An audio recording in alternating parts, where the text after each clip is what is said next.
can actually push in, so. It's little, it has intelligent ventilation built in. It actually has some cool features we'll talk about more towards the end of the term, not today. It runs through a little self-test, but there's still a calibration that you have to do. And you're gonna end up at this screen. So with the Galileo, even though it's new and improved, the calibration is old-fashioned and on paper. I don't know why they didn't change it when they made it new, but they didn't. So this one, unlike the other ventilators that actually have a button that you press that says SST or pre-use check or check or any of those, you gotta run through what this tells you to do. So we're gonna go through it. I don't know that I will go through every single step, but one thing about the Galileo is no one expects you to memorize all the steps on here. When you're working on the ventilators tell you what they want you to do on the screen. This paper tells you what it wants to do on paper. So you will be allowed to use this when you do your testing on it. Make copies of it. There are two different ones floating around. One says Hamilton G5. There's a little bit of a difference in how this one is started up at the beginning. So that one says Hamilton Galileo Gold on it. Make sure you got the right paper for the right ventilator. Because some of you, as you rotate through some of the Mercy hospitals, you may want to get out the gold just so you can see what it's like, because it is a tiny bit different, and that would be fine. But for testing and lab purposes in class, we're going to use our G5s. So what you will see is that the first thing it tells you to do is to turn on the ventilator and hook it up without the oxygen in place. So when you actually start this, so we're going to turn this off. I just wanted to show you where the on button was and then go straight through it. When you turn on the Galileo and you're getting ready to do the calibration, this is how it started. We have it plugged in, everything's done, we just do not have this hooked in. So it says, connect ventilator to AC power and compressed air supply only, not to the oxygen supply. Set the ventilator up as for normal ventilation. So we want everything, including our test one, on here. So when you set up the Galileo, the other thing that's different about this is it has to have a flow sensor. We talked about a flow sensor on a Draeger, but it's actually up at the ventilator. The flow sensor on the Galileo is at the patient. So this measures flow and pressures at our patient. In any ventilator, and people always ask why, because it seems more cumbersome, they tend to have problems once in a while, is why would a manufacturer put a pressure and a flow sensor up at the patient? It's because that's where you're going to get the most accurate information. I'm doing it right at the patient's breathing tube as opposed to measuring all the way back here. So there was a very, very good reason for doing it that way. So when we put our flow sensor in, so everything's the same except here goes the flow sensor, and then you have to have a 15 millimeter connector to hook to whatever, a Ballard or my patient for now our test one. Flow sensor blue and clear. The correct position is blue towards the patient. Clear towards the ventilator. So that's how we start it. And then, go ahead and hook these up.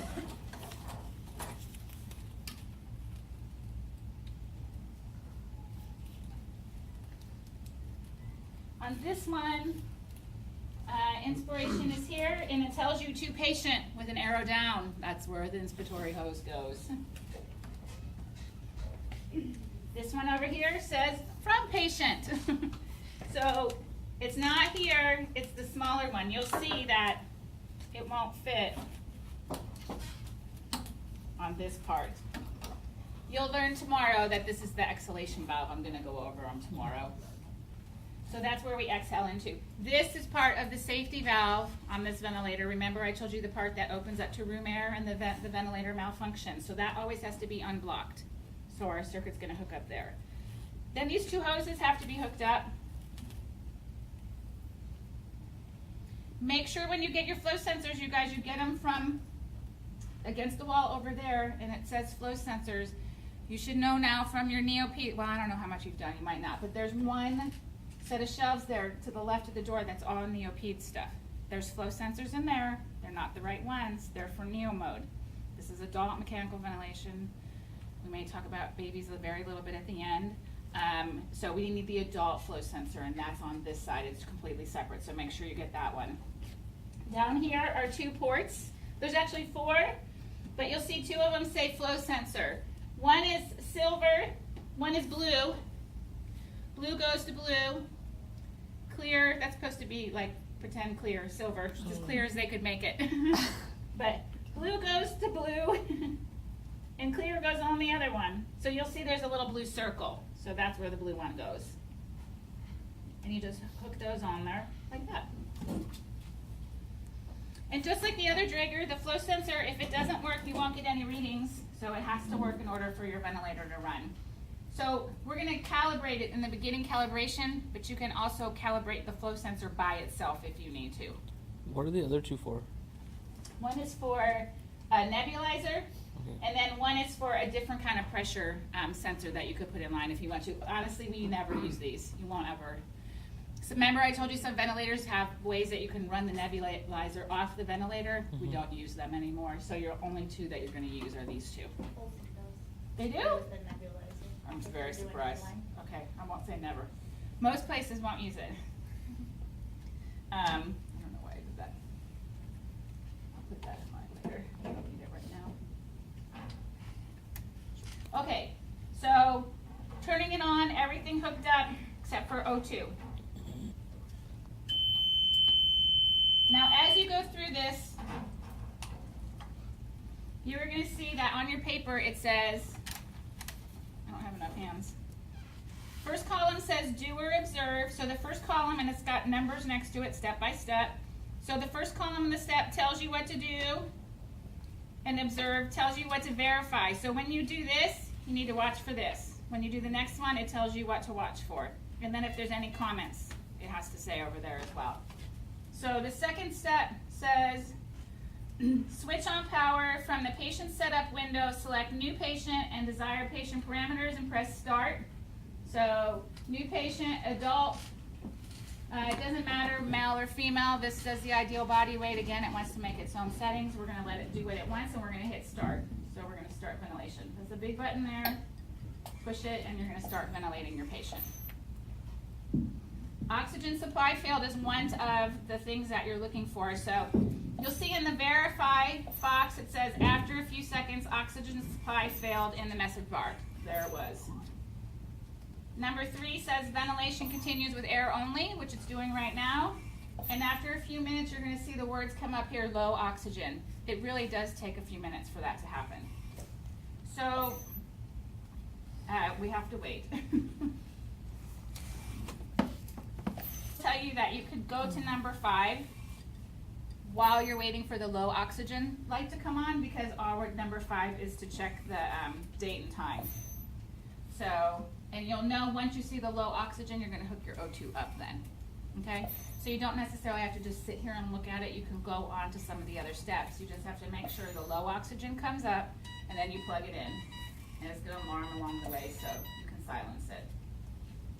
So number 5 says open system info window. System info is where it is, and you're going to verify the date and the time are correct, which it is. We're not doing anything technical in here, so if they aren't right, don't worry about it for right now. They are correct because of the time change. They're always off an hour when we have the other time change, so we're good for the time being. So now we're going to do the flow sensor calibration, the tightness test. This is number 6. And it also says, look, did you see we get our low oxygen? Usually by now you'll have had it. So before you go to number 6, you can put the air back in. Excuse me, the O2. And now all of that will clear. This touchscreen is a little finicky, so sometimes it's easier. When you see the box highlighted and you push it, it makes whatever's up change or go away.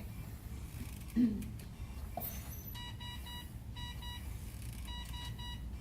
it's still saying no oxygen.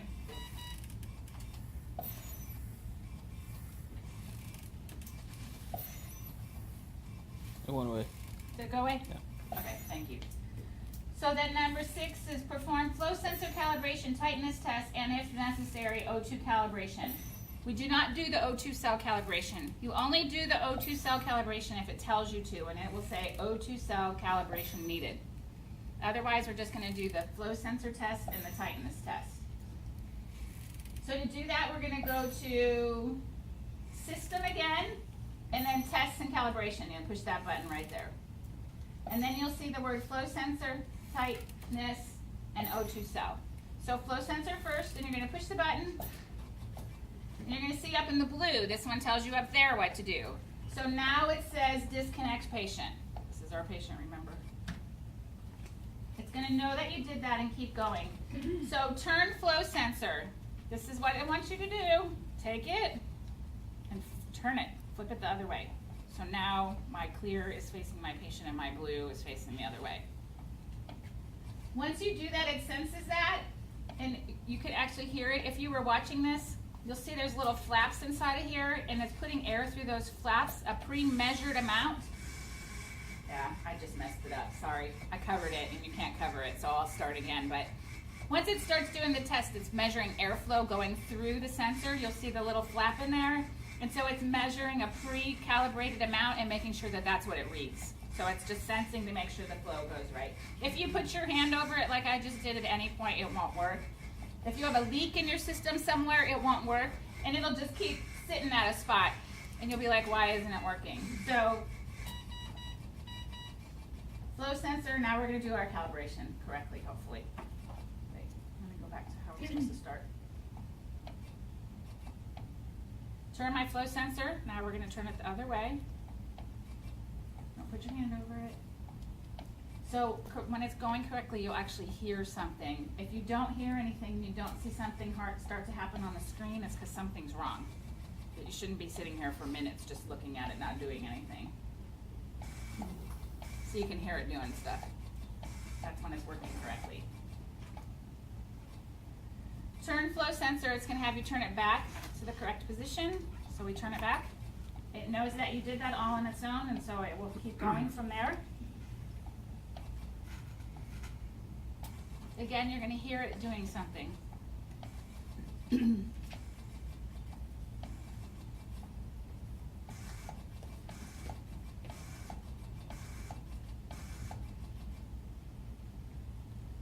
Flow sensor calibrated, okay, so we're good. So now we want to do the tightness test just with the next one down. So hit the button. It says now tighten patient system. This is what it means. Put your hand over it. This is basically the leak test on this one to make sure your circuit has no leaks in it. So once you tighten the system, it's going to say patient system tight, patient system tight, and then sometimes it'll actually keep delivering a breath, but that's how you know that's done. And then, like I said, we're not going to do O2 cell. We can X out of this if you can get the X to work, or just hit it with that. And then put your lung back on. So you can go to the next steps.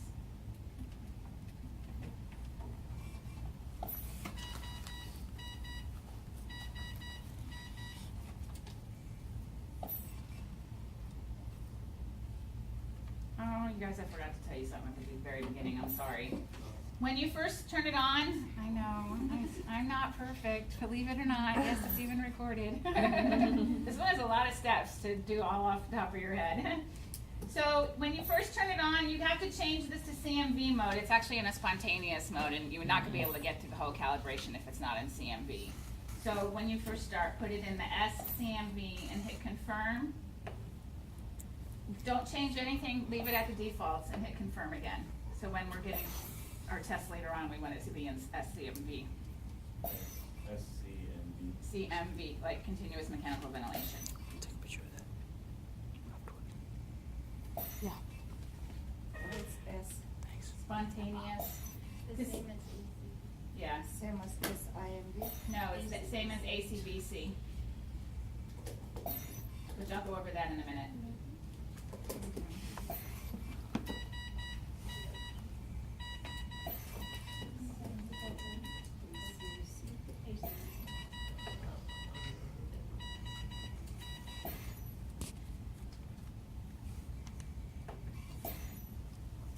Alright. When you're testing, you can't have alarms going off because it won't test properly. Fix what's happening.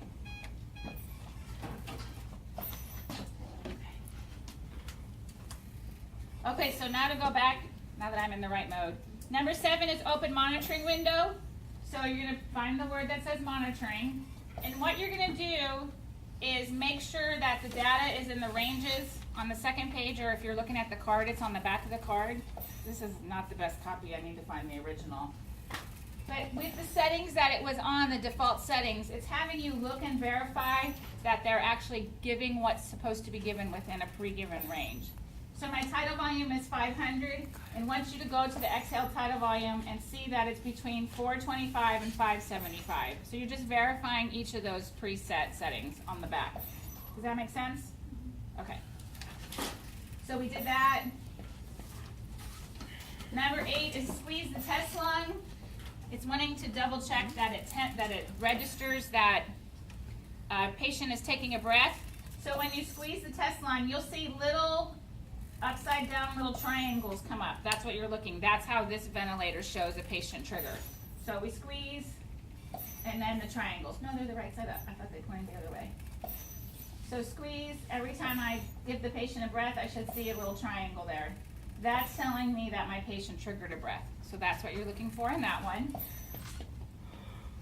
Let's see. Disconnect demonstration lung. So we'll take that. You're going to get disconnect patient side alarm. And in a short time, we'll get the low minute ventilation alarm. There it is. Low minute ventilation. So once you do that, put your test lung back on. Now it's going to check number 10 is disconnect expiratory limb from expiratory valve and obstruct it. That's all you're doing. Exhalation occluded. So it senses that there's a problem with our patient exhaling. Induce high pressure. So now, because this is not an automatic test, we have to manually make the high pressure alarm go off, and there's only one more step after this. So we're going to go to alarms. And what you're going to do, so my peak pressure right now is 27. So I want to make the high pressure alarm go off. So because I'm averaging, in the high 20s, I need to put my high pressure alarm below that, because it will make it go off then. So you're just going to come over to the pressure, push it if it will cooperate.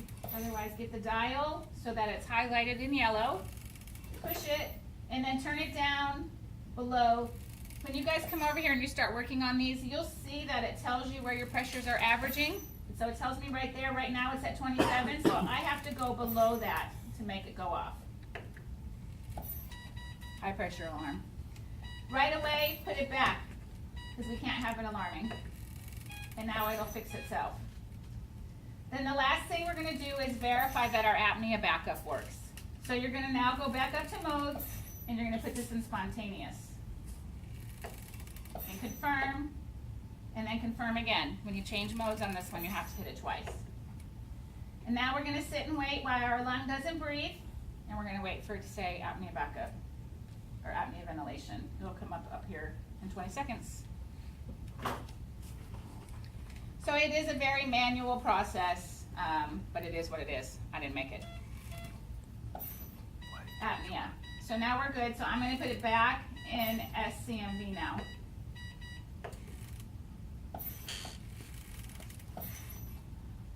Hopefully all my stuff will clear. It's still saying low minute volume because it hasn't built up enough breaths yet.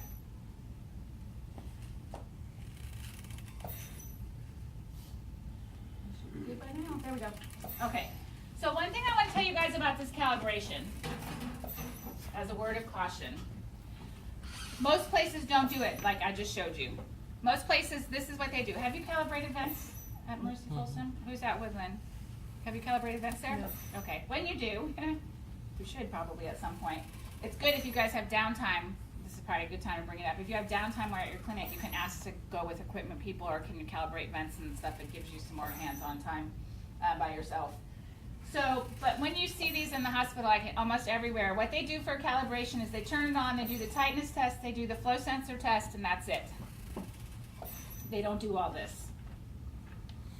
So, I realize it can be a little bit of a PIA. However, here's the thing.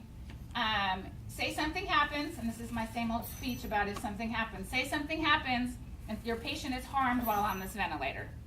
So now there's a lawsuit been filed and you gotta go to court and testify. And your lawyer, because trust me, your lawyer the lawyer for the person who's suing the hospital, their lawyer is gonna find an RT out there and they're gonna consult them. And that lawyer is gonna learn everything he needs to know about this ventilator. I know, because I did it for a lawyer once, and I taught him everything he needed to know about the ventilator, so he could go into court and question the RT. Because they're not RTs, they have to have a way to figure out what they should have been doing before they can ask them if they were doing it. So the lawyer will hire an RT, and they'll be the expert for the other side, not your side, the other side. You're gonna have your own experts, that'll be you. So they'll have the expert for the other side who will teach the lawyer everything he needs to know about this vent and will tell them all the things that they know the shortcuts are and why they should be done the right way. And they'll come up and they'll tell the jury that. They will, I can promise you. Because I saw it all firsthand. It happened.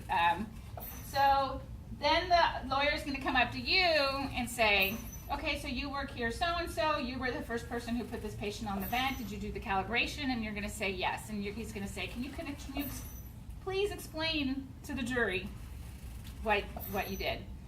You're gonna say, I did the tightness test and the flow test, and that's how I did it, and you'll explain how you did it all.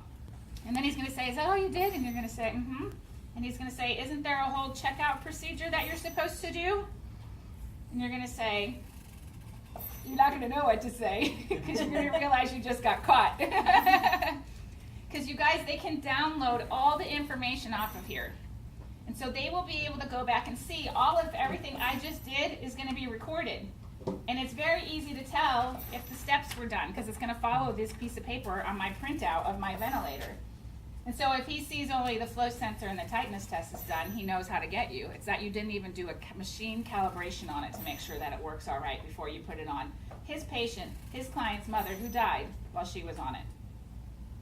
So they're going to ask you if you did this calibration. And if you take the shortcut and tell them no, guess who's liable in court for that?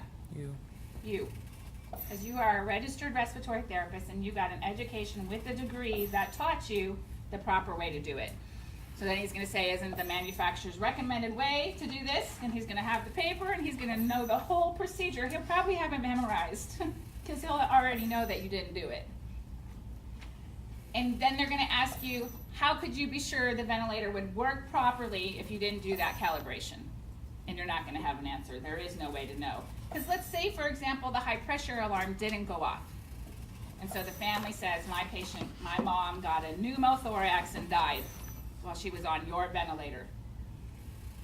And you didn't check the high pressure alarm before you put it on there, you and the hospital are dead in the water.